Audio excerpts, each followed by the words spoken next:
The clock on the great room wall read 11:58 when I stopped pretending I was just another guest at the party. Pine sap and wood smoke were thick in the air. The big stone fireplace had been going since sundown, and someone had thrown a cedar log on an hour ago. The room smelled like Christmas and money and things about to break. There were maybe 30 people in that room. Gerald's lawyers in their pressed shirts, his cousin from San Antonio, who laughed too loud at everything, the county commissioner and his wife in matching holiday sweaters, and Judge Patricia Odom standing near the drinks table with her reading glasses already on. She'd been studying the seating chart for the midnight toast, and now she was studying me instead. I had one sheet of paper in my hand. Courtney was across the room, her back to me, laughing at something Gerald's cousin had said. Her champagne glass caught the light from the chandelier. She had no idea. She was still laughing when I opened my mouth. Gerald was watching me from the fireplace. His expression? I couldn't name it then. I still can't, entirely. It wasn't fear. It wasn't anger. It was the look of a man who has just realized the ground beneath him is a different shape than he thought. I had rehearsed exactly one sentence. I had not rehearsed what came after it. I didn't need to. But I'm getting ahead of myself. 3 weeks before that night, on a Tuesday morning in early December, I came into the Pine Hollow Diner through the back door at 6:45, the way I always did. The parking lot gravel was stiff with frost, and the cold came in with me and sat down in the break room like it owned the place. My locker was the second from the left, the one with the busted hinge I'd been reporting since August. There was an envelope leaning against it, manila, letter-sized, sealed with a strip of red tape across the flap. My name on the front, Sarah Kowalski, in handwriting I didn't recognize. Block letters, careful and even, like whoever wrote it had taken their time. Morning, hon? Bev from the morning hostess shift was pouring herself coffee without looking up. Cold enough for you out there? Cold enough, I said. I picked up the envelope. It was light, just paper inside, nothing thick. I turned it over. No return address, no stamp. Hand delivered, then slipped under or left against the locker sometime between Monday close and Tuesday open. Bev, did you see anyone in here yesterday after close? Just Danny mopping and me counting the drawer. She looked up. Why? Nothing, I said. Forget it. I held the envelope for another 3 seconds. Then I put it in the pocket of my coat, my good coat, the dark green one with the deep pockets that Lily had named the blanket coat because she liked to put her hands in them. I hung the coat on the hook inside my locker and went out to start the breakfast rush. For 4 hours, I took orders and refilled coffee and carried plates of eggs and biscuits and smiled at the truckers and the regulars and the 2 teenagers who always came in on Tuesdays before school and split a single hot chocolate. I smiled until my face was just a thingy I was wearing over the real one. The envelope was in my coat pocket. I could feel it from across the room. Not heavy, but present the way a splinter is present even when you're not touching it. Around 10, during the lull before the late breakfast crowd, I went back to the break room alone. I stood at my locker with my hand inside my coat pocket, the envelope between my fingers. I thought, open it. I thought, not yet. I went back out and refilled more coffee. That night, I put Lily to bed at 7:30. She fell asleep mid-sentence, the way 3-year-olds do, one hand wrapped around the ear of her stuffed rabbit. I stood in the doorway watching her breathe for a moment, her mouth slightly open, her dark eyelashes against her cheek. Then I went to the kitchen. I set the envelope on the counter under the overhead light. I looked at my name in those careful block letters. I took my kitchen scissors from the drawer, the ones with the orange handles, and held the blade near the red tape. Something in my gut said, not tonight. I stood there with the scissors in one hand and the envelope in the other, and the refrigerator hummed its flat, steady note, and outside the wind picked up and pushed against the window above the sink. Then I held the envelope over the kitchen trash can. The trash can held coffee grounds and a lily-sized heap of cracker wrappers and a paper towel with crayon on it. I stood there long enough for the overhead light to make my shadow stretch all the way to the hallway, and then I put the envelope back in my coat pocket, turned off the kitchen light, and went to bed. Let me back up a little, because the dasha, the mudroom, the envelope, all of it, that came later. To understand why any of it mattered, you need to understand the before.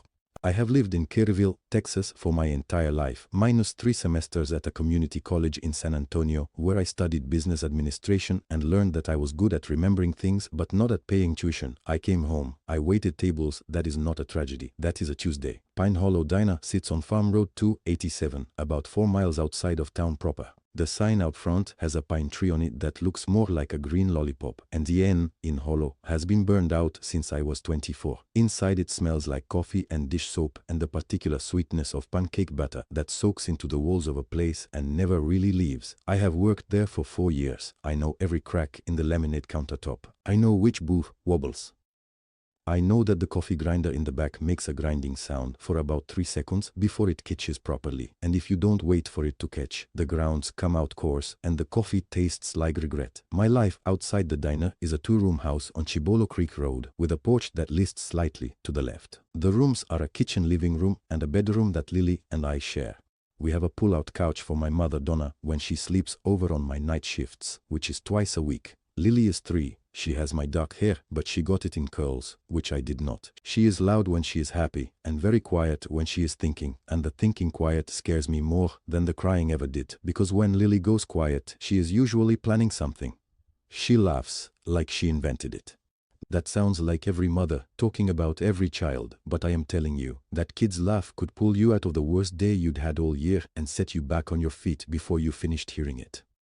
My mother Donna shows up on Tuesdays and Fridays with a foil-covered pan of something, green chili casserole or rice and beans, or once, memorably, a dish she called chicken surprise that neither of us could fully identify, and she sits at my kitchen table while I get my apron on, and she says something like, "You look tired, baby," and I say something like, "I'm fine, Mama," and she says, "I know you are," and that is the whole conversation, and it contains everything we need.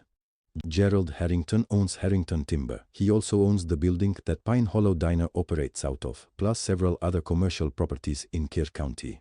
He is 44 years old.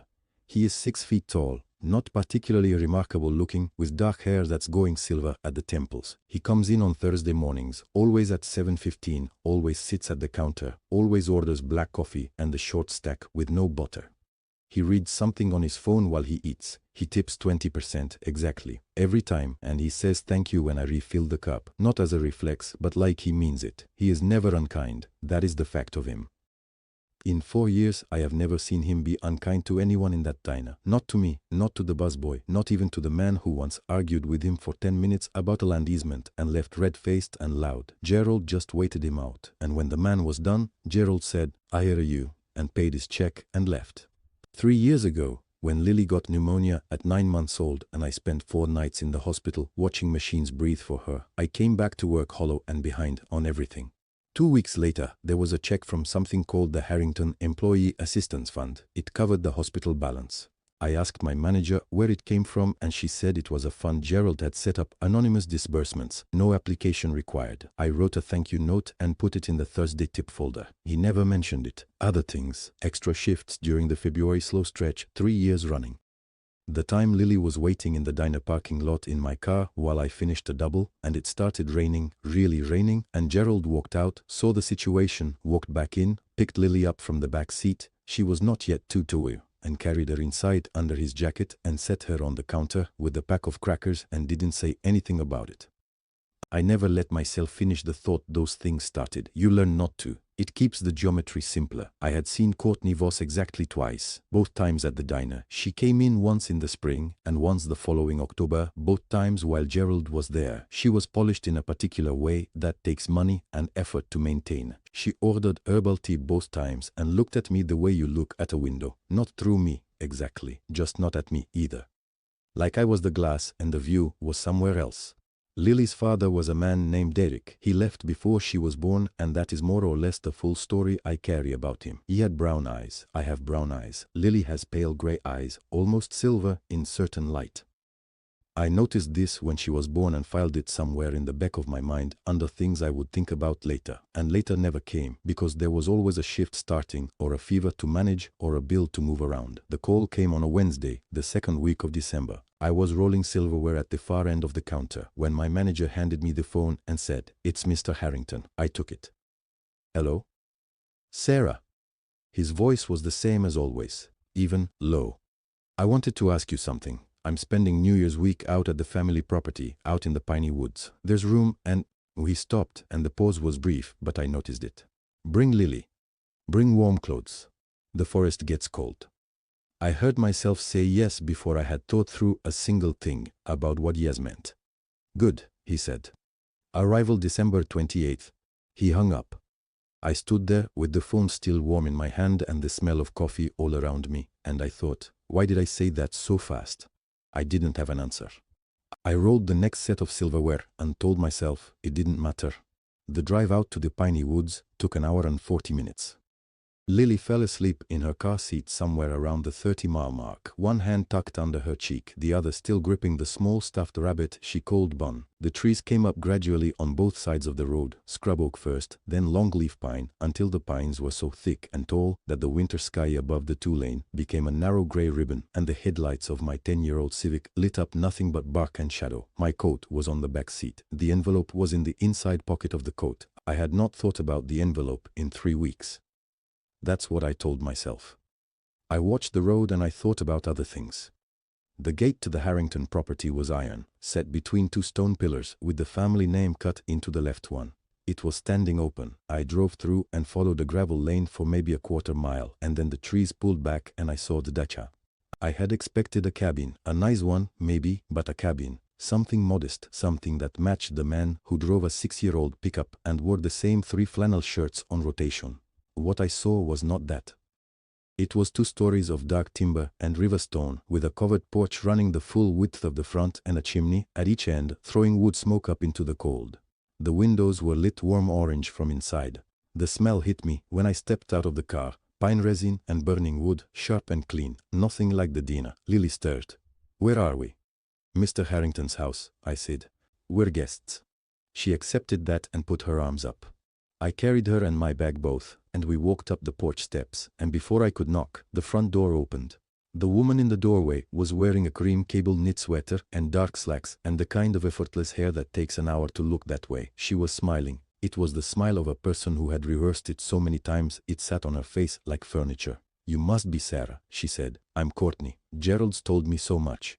She did not move to take my bag. She did not look at Lily. Thank you, I said. Is Gerald... He's on a call. Come in, I'll show you where you're staying. The inside was warm and smelled of pine and something baking, a candle probably, not actual baking. The great room opened to my left, a long plank table already dressed for a party, white candles in tall holders, place settings laid out neat and even. I counted them without meaning to. 12. Courtney led me down a short hallway toward the back of the house. We put you here, she said, and opened a door. The room was small. Clean but small, with a single window that faced the woodpile and a twin bed and a cot that had been set up, I assumed, for Lily. It was the room that existed adjacent to the kitchen. I could hear the refrigerator hum through the wall. Staff quarters, Courtney said pleasantly. Gerald thought you'd be more comfortable near the kitchen for the little one's schedule. I said, that's thoughtful. I set my bag down. Courtney left without another word. I sat on the edge of the twin bed, and Lily stood in the middle of the room, looking at the cot with the kind of serious assessment only 3-year-olds apply to sleeping arrangements. Is that mine? She asked. Yes, baby. Okay, she said, and climbed onto it. I unpacked her things. Her pajamas, her extra socks, Bun's backup, the children's ibuprofen I always carried because she ran fevers fast. I lined them up on the small shelf above the cot with the same care I'd have used at home. 12 place settings. I kept coming back to that number. I wondered which one was mine. I wondered if there was one. I was still wondering when, sometime after 7 o'clock, I heard Lily's feet on the hardwood floor and realized she had slipped out. The mudroom was off the side of the kitchen, a narrow room with coat pegs and boot trays and the back door that opened onto the porch. I was 2 steps behind her, still in the kitchen doorway, not yet visible from inside it. Lily had found the fur coat. It was hanging on the lowest peg, dark brown, long, and it spilled down almost to the floor.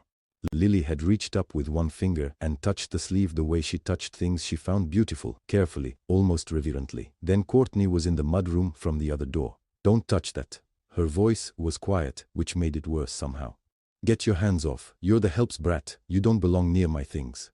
Lily pulled her hand back. She didn't cry. She looked up at Courtney the way children look at weather.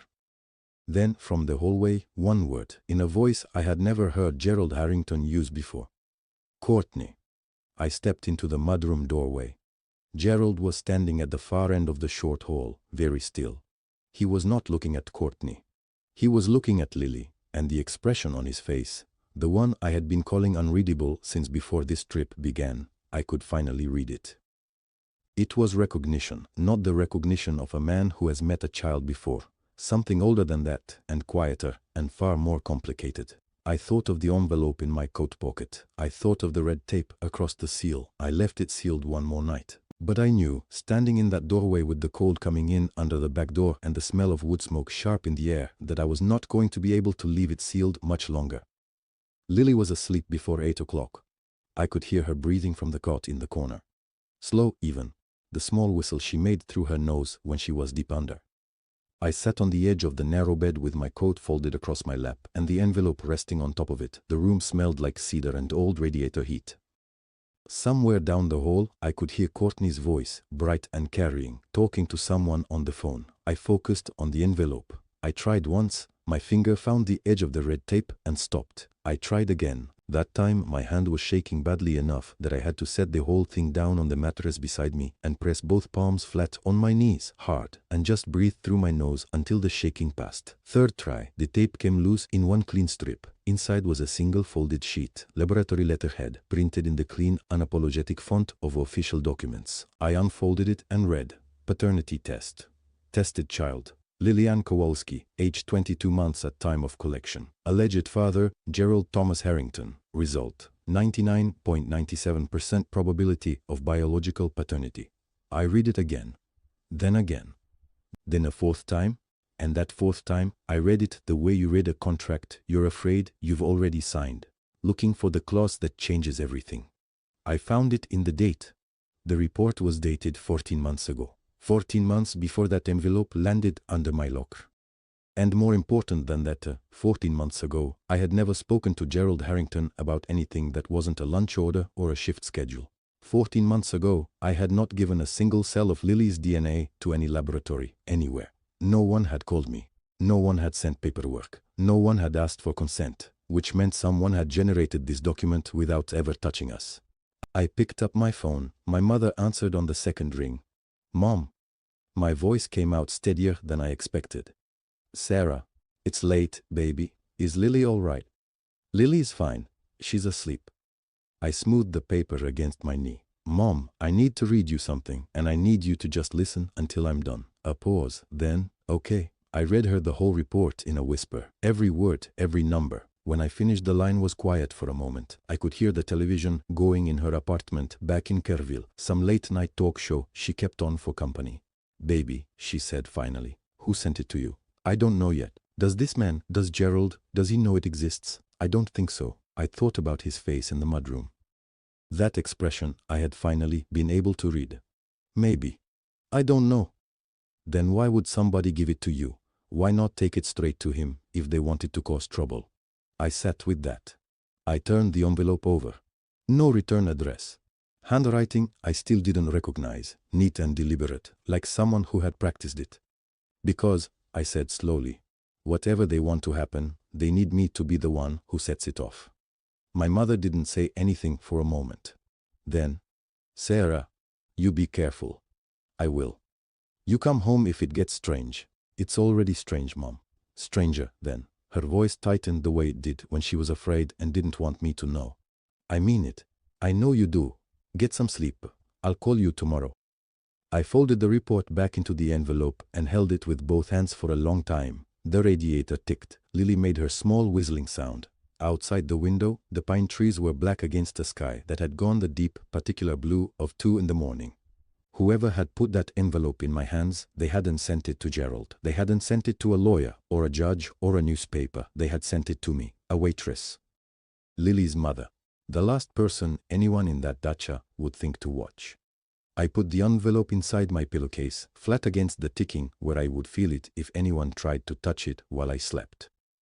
In the morning, I came down to the kitchen to make Lily's oatmeal, and there was a man standing at the back door I had never seen before. He had Courtney's cheekbones and her sharp, restless energy, and he looked like he hadn't closed his eyes in 30 hours. He was still in his coat, and he had snow on his boots, and he was scanning the room the way people do when they're looking for something they've already lost. His eyes landed on me, and the color left his face like water leaving a drain. He didn't move. He didn't speak. He just stood there with snow melting off his boots onto the flagstone floor, and I watched a vein in his jaw work like he was trying to swallow something that wouldn't go down. "You're Raymond," I said, not a question. He nodded once, barely. "Coffee's hot." I pointed at the pot on the counter. "Sit down before you fall down." He came in like a man walking toward something he deserved. I poured 2 mugs and put Lily's oatmeal on the stove and didn't say another word until she was settled at the small table in the breakfast nook with her spoon and her bowl and her plastic horse she carried everywhere. Then I waited. Courtney's voice drifted from somewhere upstairs, sharp, clipped, the particular rhythm of a phone call where you're the one doing the demanding. Gerald's study door was shut. The hallway between the kitchen and the great room was wood-paneled, narrow, lit by a single brass wall sconce that flickered when the furnace kicked on. That hallway felt like the only quiet place in the entire house. I picked up the envelope from my coat pocket. I brought it down deliberately, and I walked into that hallway. Raymond followed. I held the envelope up so the overhead light caught the torn red seal, just held it. Didn't say a word. Raymond closed his eyes. When he opened them, he exhaled through his nose and leaned back against the paneling. "How much do you know?" he asked, voice just above a breath. "Enough to ask you to fill in the rest." He rubbed the back of his neck. The furnace clicked. Somewhere in the walls, a pipe groaned with the cold. 4 years ago, he started. Then he stopped, started again. She hired someone, a private investigator. She could feel Gerald pulling back. He got distant sometimes, she said. She wanted insurance. "Insurance," I repeated. The PICA. I had a connection to a lab. They could produce custom reports. Real science, real equipment, real paper, but you control what samples go in. He glanced at the hallway entrance, checking. "They followed you for a week. The PI took hair from the coat rack at your diner. They got a sample from Gerald's gym bag when he was at the gym near the office. Both samples were real. But the conclusion was not. The conclusion was manufactured. They swapped the alleged father sample in the chain of custody. The real biological match in the file, that's someone else. Someone whose sample the lab already had on file from a different case." He pressed his fingers to his forehead. The report was designed to surface if Gerald ever tried to break the engagement. Courtney would play the wronged woman. He'd have a child he didn't know about. The scandal alone would cost him more than the settlement. I felt something cold settle in my chest, not panic. Something quieter, a door closing on who I'd been 24 hours ago. "When did you find out?" I said. 6 months back. I got greedy. Wanted more money, got sloppy, started talking to the wrong people. I got a call." Raymond's throat moved. "I've been trying to undo it ever since. I didn't know how to reach you without Courtney finding out. The locker, that was the only thing I could think of. She doesn't know you put the envelope there. She knows I talked to someone this morning. She doesn't know what I said." He glanced at the hallway again. "She's not stupid, Sarah. I know she's not." I reached into the envelope and set it against my palm.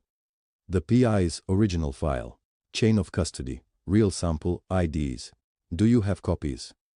He looked at me for a second like he was deciding something. "Yes." "Give them to me."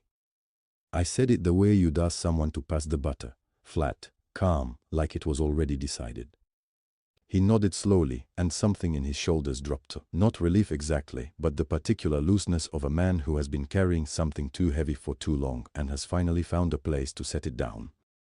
I tucked the envelope back into my pocket and went to check on Lily's oatmeal. That afternoon, Gerald built a fire in the great room and Lily sat 3 feet from the hearth with her horse, narrating a story only she could follow. The pine logs crackled and threw orange light across the rug. I was on the far end of the couch with a cup of tea. I wasn't drinking, thinking through the sequence of steps I needed, in order, with nothing missing. Then I felt it, the specific weight of being watched. I looked up. Courtney was across the room, standing near the bookcase with a glass of something clear. She wasn't looking at Gerald. She wasn't looking at Lily. She was looking at me. And the expression on her face was not the curled lip dismissal she'd worn since the moment I arrived. It was calculation. She knew Raymond had talked. She just didn't know yet what I was going to do with what he'd said. I held her gaze for 3 full seconds, then looked back down at my tea. I let her wander. The planning felt like math. That's the only way I know to describe it. Not cold, just precise. Like the end of a long Saturday shift when you're calculating tips and you count twice because you can't afford to be wrong. I gave myself December 29th to gather, December 30th to move one piece. I found the invitation card on December 29th morning, half under a ceramic fruit bowl on the kitchen counter. Cream-colored stock, engraved print, the New Year's Eve guest list. I read the names while I was supposed to be refilling the coffee maker. Halfway down, Judge Patricia Odom, Kerr County. I set the card back exactly as I'd found it. That afternoon I bundled Lily into her red coat and told Gerald we were going for a walk. The pine trees behind the dacha were dense enough that the dacha's windows disappeared after about 40 steps. Lily found a low branch she liked and kept jumping to touch it. I let her jump. I stepped far enough away that I was just a shape to her, pulled out my phone and dialed. It rang twice. Odom. Her voice was the same as I remembered from the fundraiser 2 years ago, unhurried, like she had all the time in the world and had decided to give you exactly 30 seconds of it. Judge Odom, this is Sarah Kowalski. We met at the Kerrville Community Harvest fundraiser. I'm a waitress. A pause. I remember you.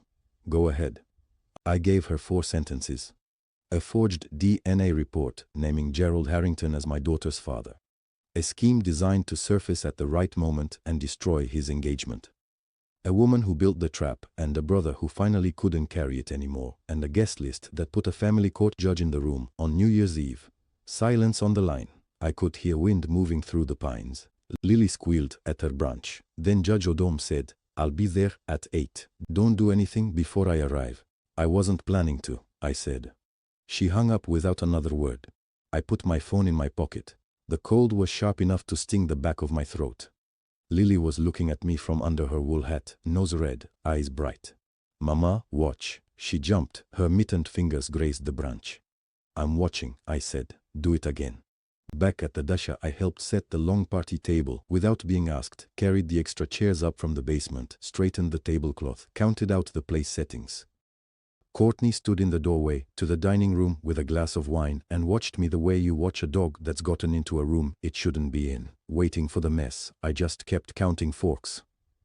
Gerald found me in the kitchen on the evening of December 30th. The dishwasher had just finished its cycle and the room smelled like hot steam and clean plates. He came in and stood near the doorway with that particular look men get when they've been rehearsing something.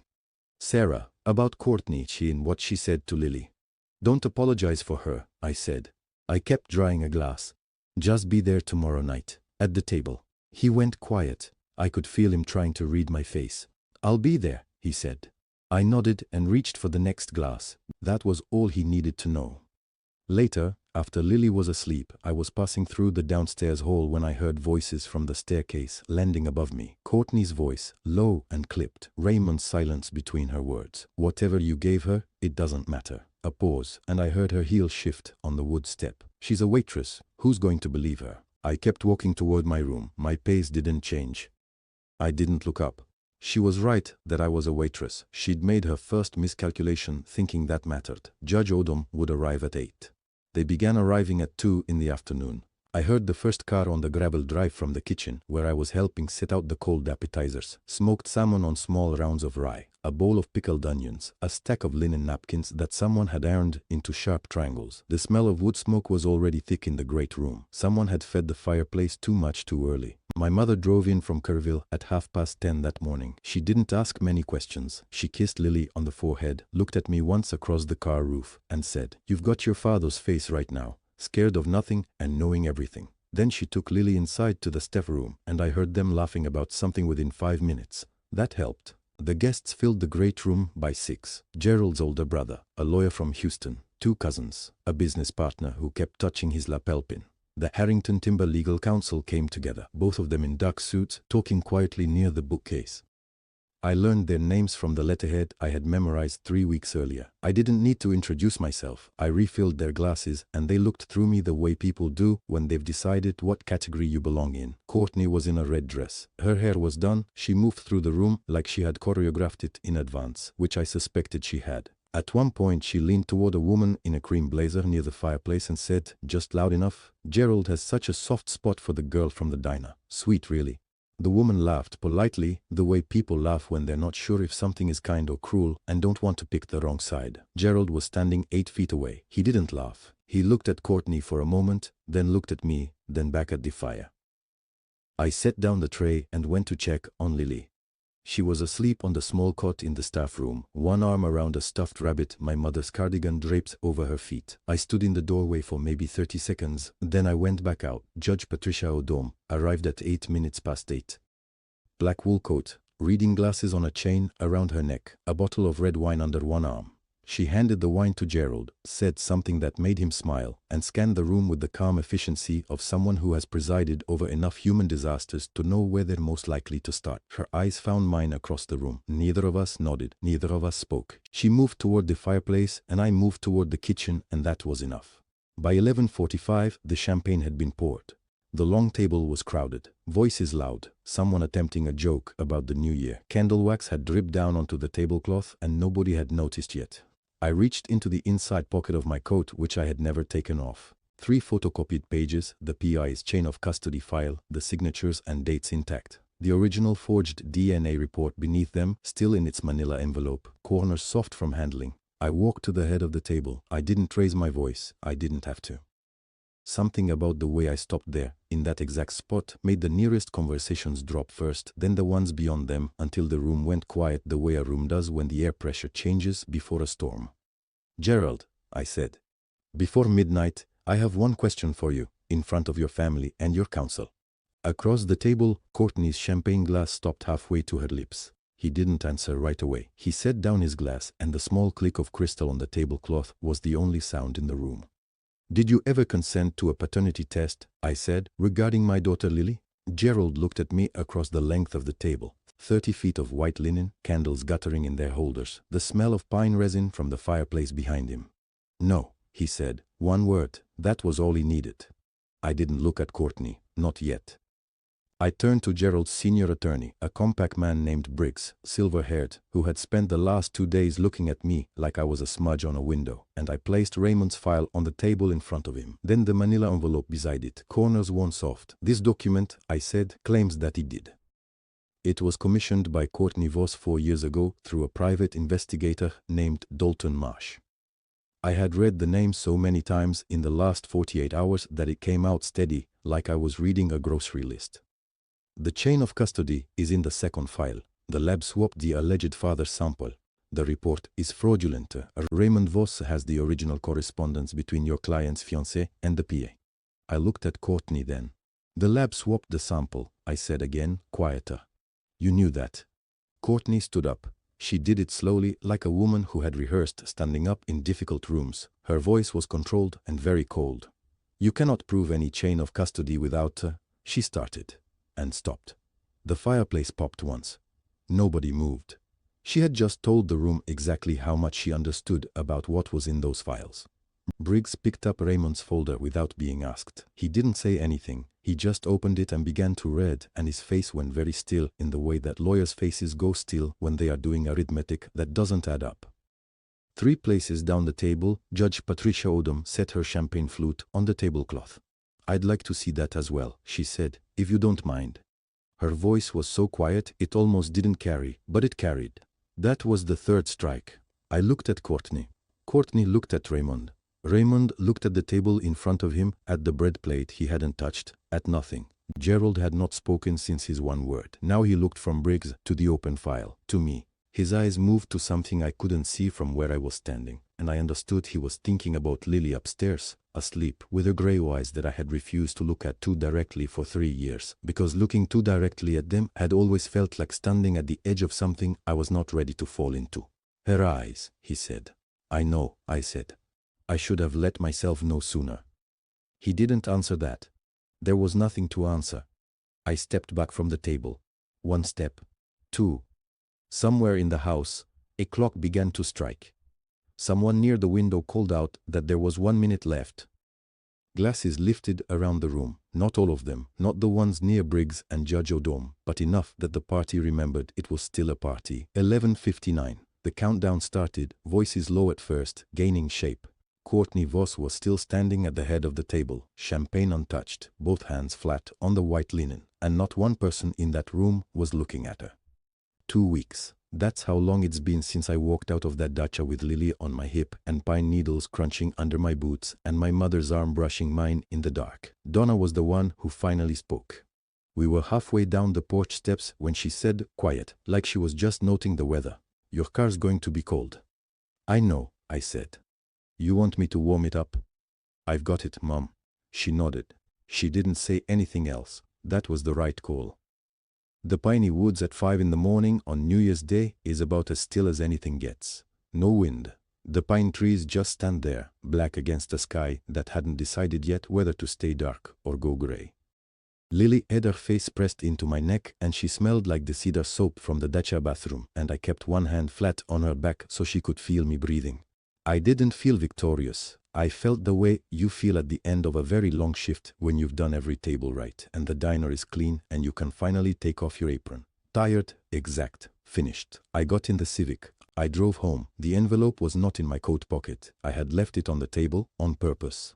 The concrete part, the part people want to hear, happened fast and quietly, the way legal things do when everybody already knows how it ends. January 3rd, a letter of termination was hand-delivered to Courtney Voss, signed by Gerald and both his attorneys. The board seat he'd quietly been arranging for her, gone. The private investigator who'd run the original DNA fraud had his license referred to the Texas Department of Public Safety for revocation. Raymond cooperated fully. He called me once, actually, just once. "I'm sorry," he said. "I should have, I don't know, earlier."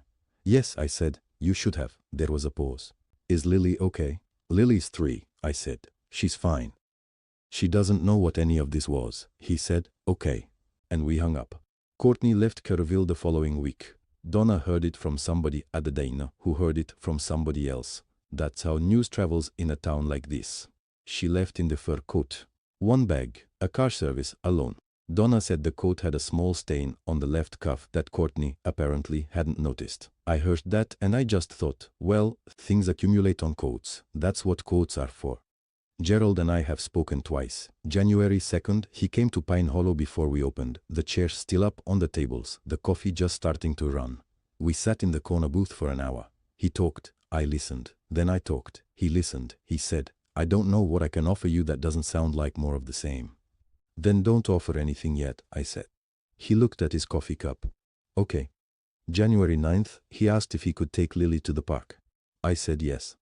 Lily came home with a juice box and a story about a dog she chased for 10 minutes. That was enough for now. I'm not in a hurry. For the first time in a long time, I'm genuinely not in a hurry. On the drive back through the piney woods that New Year's morning, Lily fell asleep in her car seat. Mouth open a little, pale gray eyes closed. I checked the rearview mirror at a long straight stretch of road where the pines opened up on both sides, and I looked at her face, and I thought I always knew. I just needed someone else to say it first. I turned on the radio. A woman was singing something old and slow about a town she had left and couldn't stop thinking about. I drove.